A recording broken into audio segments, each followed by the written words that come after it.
the value of limit n tends to infinity 3n square minus b by 5n square plus 4. இதோட limit கேட்டிருக்காங்க.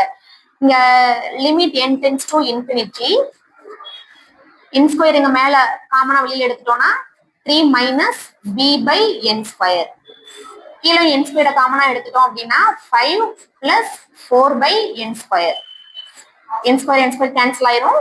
இப்போ இங்க நம்ம limit apply பண்ணுவோம். n-க்கு பதிலா லிமிட் அப்ளை பண்ணா என்ன கிடைக்கும்? 3 மைனஸ் b by n-க்கு பதிலா by 5 plus 4 by n square. n-க்கு பதிலா இன்ஃபினிட்டி அப்ளை பண்ண போறோம். 4 by இன்ஃபினிட்டி.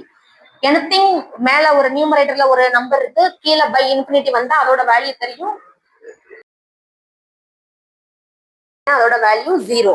அப்ப 3 மைனஸ் 0 by 5 plus 0. ஏன்னா கீழே இன்ஃபினிட்டி இருக்கு, சோ அதோட வேல்யூ 0 ஆயிரும். அப்ப ஆன்சர் வந்து 3 by 5. Option D.